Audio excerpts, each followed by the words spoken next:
12. 재판관 이미선, 재판관 김영도의 보충의견. 우리는 아래에서 보듯이 탄핵심판 절차의 성격과 탄핵심판 절차와 형사소송 절차의 차이, 신속한 절차 진행의 필요성 등을 종합적으로 고려하면 탄핵심판 절차에서 전문법칙에 관한 형사소송법 조항들을 완화하여 적용할 수 있다고 보는 것이 헌법재판소법 제40조의 취지에 부합한다고 생각하므로 다음과 같이 의견을 밝힌다. 가. 헌법재판소법 제40조의 의미. 헌법재판소법 제40조는 헌법재판소의 심판 절차에 관하여 헌법재판소법에 특별한 규정이 있는 경우를 제외하고는 헌법재판의 성질에 반하지 아니하는 한도에서 민사소송에 관한 법령, 형사소송에 관한 법령, 행정소송법 등 다른 소송 절차에 관한 법령을 준용하도록 규정하고 있다.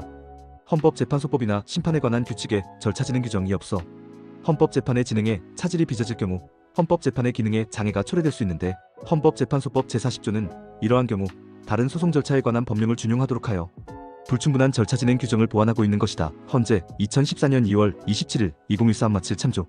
그러나 다른 한편으로 헌법재판소법 제40조는 다른 소송 절차에 관한 법령을 포괄적 일반적으로 준용하는 형식을 취하면서도 헌법재판의 성질에 반하지 아니하는 한도에서 준용하도록 함으로써 준용의 한계를 분명히 하는 동시에 다른 소송 절차에 관한 법령을 준용함에 있어 헌법재판의 특성이 반영되도록 하고 있다.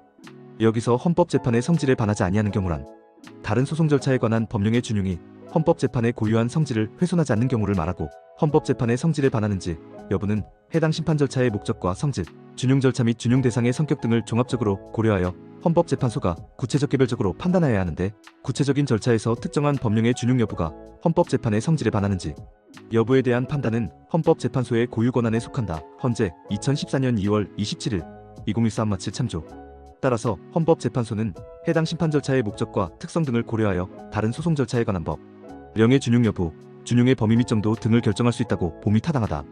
탄핵심판 절차의 경우 헌법재판소법 제40조 제1항 제2문, 제2항에 따라 형사소송에 관한 법령이 우선적으로 적용되는데 이때도 탄핵심판의 성질에 반하지 아니하는 한도에서 형사소송에 관한 법령이 준용된다. 헌법재판소는 탄핵심판의 목적과 기능, 준용 여부가 문제되는 조항의 성격 등을 종합적으로 고려하여 해당 조항이 탄핵심판의 성질에 반하는지 여부를 판단하여야 하는데 특정 조항의 준용 여부는 결국 구체적 법률 해석에 관한 문제이다. 헌재 2014년 2월 27일 2014-17 참조. 나. 형사소송법상 전문법칙의 준용 문제. 1. 헌법재판소법 제40조 제1항 제2문, 제2항이 탄핵심판 절차에 형사소송에 관한 법령을 우선적으로 준용하도록 한 취지는 탄핵심판 절차가 피청구인을 공직에서 파면하는 중대한 결과를 초래하고 형사소송 절차를 통하여 탄핵 사유를 밝히는 것이 피청구인의 절차적 기본권을 충실히 보장하게 된다는 점에 있다고 볼 수 있다. 그러나 탄핵심판 절차는 고위공직자의 헌법 내지 법률 위반 여부와 공직으로부터의 파면 여부를 심판 대상으로 할 뿐 형사상 책임 유무를 심판 대상으로 하지 않는다. 는 점에서 가장 강력한 공권력인 국가형벌권을 실현하는 형사소송 절차와는 본질적으로 차이가 있다. 형사소송 절차는 검사의 공소제기로 개시되고 이때 피의자는 피고인이라는 소송 주체로서의 지위를 갖게 되나 수사 절차에서 피의자는 강제 수사권을 가진 검사의 수사 대상에 불과하고 그와 같은 수사 절차에서의 지위가 사실상 형사소송 절차에까지 이어져 검사와 대등한 소송 주체로서의 피고인의 법적 지위가 형식적인 것에 그칠까 능성이 존재한다. 이처럼 수사 절차가 형사소송 절차로 이어지면서 발생하는 당사자 지위의 대등성 문제는 형사소송 절차의 특유한 것으로 이러한 점도 형사소송 절차를 탄핵심판 절차와 구별하는 중요한 특징이라고 할 수 있다. 탄핵심판 절차의 형사소송에 관한 법령 중 특정 조항을 준용할지 여부를 정할 때에는 이와 같은 탄핵심판 절차와 형사소송 절차의 차이를 고려해야 한다. 이 형사소송법은 전문법칙을 채택하여 전문 증거의 증거 능력을 원칙적으로 부정하면서 일정한 요건을 충족한 경우에 예외적으로 증거 능력을 인정하고 있다. 형사소송법 제310조 2, 제311조 내지 제316조. 특히 수사기관이 작성한 피의자 신문조서에 대해서는 그 피의자였던 피고인이 그 내용을 인정해야 증거 능력을 인정하고 수사기관이 피고인 아닌 자의 진술을 기재한 조서나 수사 과정에서 피고인 아닌 자가 작성한 진술서에 대해서는 피고인의 반대 신문이 보장되는 경우에 한하여 증거 능력을 인정하고 있다. 형사소송법 제312조 제1항, 제3항, 제4항, 제5항. 피고인은 형사소송 절차에서 단순한 처벌 대상이 아니라 절차를 형성 유지하는 당사자로서 또 다른 당사자인 검사와 대등한 지위를 가진다. 그런데 검사가 수사권의 발동으로 확보한 진술을 성립의 진정과 임의성의 인정만으로 증거로 사용할 수 있게 하면 수사 대상에 불과한 피의자의 지위가 형사소송 절차에까지 이어져 피고인은 검사와 대등한 소송 주체로서의 지위를 보장받지 못하고 실질적인 당사자 대등이 이루어지지 않을 우려가 있다. 이에 형사소송법은 피고인이 그 내용을 인정하지 않거나 피고인의 진술을 기재한 조서 등 피고인의 반대 신문이 보장되지 않으면 피고인이 아닌 자의 진술을 기재한 조서 등 신빙성 유무의 판단에 앞서 아예 증거로 사용할 수 없게 한 것이라고 할 수 있다. 그러나 탄핵심판 절차는 국회의 소추의결로 개시되는 바 수사 절차가 형사소송 절차로 이어지면서 발생하는 당사자 지위의 대등성 문제는 탄핵 심판 절차에서는 발생할 여지가 없고 소추 사유와 관련하여 피청구인에 대한 수사가 이루어진다고 하여 국회가 이에 관여할 수 없음은 명백하다. 따라서 탄핵 심판 절차에서는 피청구인의 내용 인정이나 반대 신문의 보장 없이 수사기관이 피청구인이나 사건 관련자들의 진술을 기재한 조서 등을 증거로 사용할 수 있게 하더라도 형사소송 절차에서처럼 실질적인 당사자대 등의 문제가 발생한다고 보기는 어렵다. 나아가 뒤에서 보는 것과 같이 성립의 진정과 임의성이 담보되는 경우에 한하여 위 조서 등의 증거 능력을 인정한다면 그러한 증거 능력의 인정만으로 피청구인에게 일방적으로 불이익한 결과가 발생한다고 보기도 어렵다.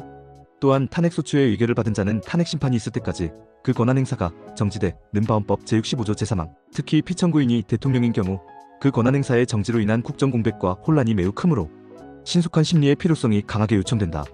그런데 탄핵 심판 절차의 전문 법칙을 엄격하게 적용하게 되면 피청구인이 증거에 부동의할 경우 헌법재판소가 다수의 증인을 채택하여 증인신문을 진행하여야 하므로 절차의 장기화를 피할 수 없다. 구인의 단일 재판부로 구성되는 헌법재판소의 특성상 경우에 따라서는 반복적 변론갱신, 심리정족 수부족 등으로 탄핵 심판 절차의 장기화가 탄핵 심판 절차의 중단으로 이어질 수도 있다. 이상 살펴본 바와 같은 탄핵 심판 절차의 성격과 탄핵 심판 절차와 형사소송 절차의 차이, 신속한 절차 진행의 필요성 등을 종합적으로 고려하면 탄핵 심판 절차에서 전문 법칙에 관한 형사소송법 조항들을 반드시 엄격하게 적용해야 하는 것은 아니고 이를 완화하여 적용할 수 있다고 보는 것이 탄핵 심판의 성질에 반하지 아니하는 한 도에서 형사소송에 관한 법령을 준용하도록 한 헌법재판소법 제40조의 취지에 부합한다고 할 것이다. 이 사건의 경우 이 사건에서 청구인은 여러 진술 증거를 제출하였는데 형사소송법상 전문 법칙을 완화하여 적용할 수 있음을 전제로 각 진술 증거의 증거 능력을 살펴본다. 1. 수사기관이 작성한 사건 관련자들에 대한 피의자 신문조서 등의 증거 능력. 형사소송법상 전문 법칙을 완화하여 적용할 수 있다고 하더라도 성립의 진정과 임의성은 담보할 수 있어야 한다. 따라서 수사기관이 작성한 피청구인이 아닌 사건 관련자들에 대한 피의자 신문조서나 진술조서는 절차의 적법성이 담보되는 조서, 즉 진술과정이 영상 녹화된 조서 또는 진술과정에 변호인이 입회하였고 그 변호인이 진술과정에 아무런 문제가 없었다고 확인한 조서에 대해서는 증거로 채택할 수 있다고 할 것이다. 헌법재판소는 헌재 2017년 3월 10일 2016 컷나일 사건의 변론 과정에서 이와 같은 기준을 밝혔고 이는 뒤에서 살펴보는 바와 같이 2020년 2월 4일 법률 제1만 6924호로 형사소송법 제312조 제1항이 개정된 것과 관계없이 여전히 적용된다고 보아야 한다. 이 관련 형사사건에서 공범관계에 있는 사람들에 대한 조서의 증거 능력가 2020년 2월 4일 법률 제1만 6924호로 개정된 형사소송법 제312조 제1항은 검사가 작성 한 피의자 신문조서는 공판준비 또는 공판기일에 그 피의자였던 피고인 또는 변호인이 그 내용을 인정할 때에 한정하여 증거로 할 수 있다고 규정하여 검사가 작성한 피의자 신문조서의 증거능력 인정요건을 검사 이외의 수사기관이 작성한 피의자 신문조서의 증거능력 인정요건 형사소송법 제312조 제3항과 일치시켰다. 형사소송법 제312조 제1항에서 정한 검사가 작성한 피의자 신문조서에는 당의 피고인에 대한 피의자 신문조서뿐만 아니라 당의 피고인과 공범관계에 있는 다른 피고인이나 피의자에 대하여 검사가 작성한 피의자 신문조서도 포함되고 대법원 2023년 6월 1일 선고 2023-3741 판결 참조. 이는 검사 이외의 수사기관이 작성한 피의자 신문조서의 경우도 마찬가지이므로 대법원 2009년 11, 15일 선고 2009-1 판결 참조. 피고인이 자신과 공범관계에 있는 사람에 대하여 검사 또는 사법경찰관이 작성한 피의자 신문조서의 내용을 인정하지 않는 경우 이를 증거로 채택할 수 없다. 그러나 탄핵심판은 고위공직자인 피청구인이 그 직위에 따라 부여받은 고유한 의무와 책임을 고려하여 그의 직무수행이 헌법과 법률에 위반되는지를 판단하여 그 파면 여부를 결정하는 절차이므로 형사재판과 같이 공범의 개념을 상정하기 어렵다. 따라서 피고인이 자신과 공범관계에 있는 사람에 대하여 수사기관이 작성한 피의자 신문조서의 내용을 인정하지 않는 경우 이를 증거로 채택할 수 없다는 형사소송 절차에서의 전문법칙은 탄핵심판 절차에 그대로 적용할 수 없다. 그렇다면 관련 형사사건에서 피청구인과 공범관계에 있는 사람들에 대한 피의자 신문조서나 진술조서는 이 사건 탄핵심판 절차에서는 어디까지나 검사 또는 사법경찰관이 피청구인이 아닌 자의 진술을 기재한 조서에 해당하므로 형사소송법 제312조 제1항, 제3항이 아니라 같은 조 제4항을 준용함이 타당하다.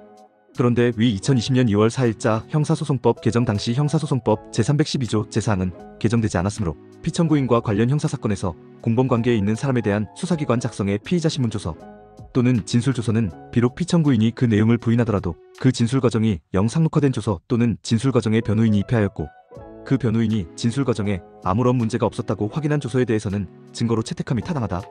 3국회 회의록의 증거능력. 국회의 회의는 공개함이 원칙이다. 헌법 제50조 제1항 본문.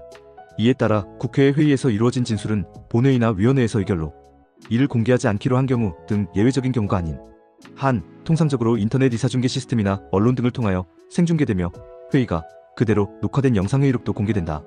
국회의 회의록은 조서가 아닌 속기로 작성되고 본회의의 회의록에는 국회의장 또는 그를 대리한 국회, 부의장 등이, 위원회의 회의록에는 위원장 또는 그를 대리한 간사가 각각 서명, 날인한다. 국회법 제69조 제2항, 제3항, 제115조 제2항, 제3항. 발언자는 발언의 취지를 변경하지 아니하는 범위에서 회의록에 적힌 자고의 정정을 요구할 수 있으나 이 경우에도 속기로 작성한 회의록의 내용은 삭제할 수 없으며 발언을 통하여 자고 정정 또는 취소의 발언을 한 경우에는 그 발언을 회의록에 적어야 한다. 회의록은 비밀 유지나 국가 안전 보장을 위하여 필요한 경우가 아닌 한 의원에게 배부하고 일반인에게 배포한다. 국회법 제71조, 제117조 제1항 내지 제3항, 제118조 제1항. 이처럼 국회 회의록은 그 서면 자체의 성질과 작성 과정에서의 법정된 절차적 보장에 의하여 고도의 임의성과 기재의 정확성 등 절차적 적법성이 담보되어 있다. 그리고 국회 회의록에는 증언과 관련한 전후 발언들이 빠짐없이 기재되어 진술자가 진술에 이르게 된 경위나 분위기, 진술의 맥락 등을 파악할 수 있다. 나아가 국회에서의 진술은 공개된 회의장에서 국회의원들에 의하여 검증되고 탄핵되므로 제3자가 일방적으로 한 진술과도 근본적인 차이가 있다. 따라서 사건 관련자들의 진술을 기재한 국회 회의록은 형사소송법 제315조 제3호의 기타, 특히 신용할 만한 정황에 의하여 작성된 문서에 준하여 당연히 증거 능력이 있는 서류라고 볼 수 있다. 결론. 이상에서 살펴본 바와 같이 탄핵 심판 절차에서 전문 법칙에 관한 형사소송법 조항들은 완화하여 적용할 수 있다고 봄이 타당하다. 이에 따라 이 사건에서 청구인이 제출한 수사기관 작성의 사건 관련자들에 대한 피의자 신문조서 또는 진술조서는 그 절차의 적법성이 담보되는 범위에서 증거로 채택할 수 있고 사건 관련자들의 진술을 기재한 국회 회의록은 형사소송법 제315조 제3호의 기타, 특히 신용할 만한 정황에 의하여 작성된 문서에 준하여 증거 능력이 있는 서류에 해당한다. 영상이 도움되셨다면 구독과 좋아요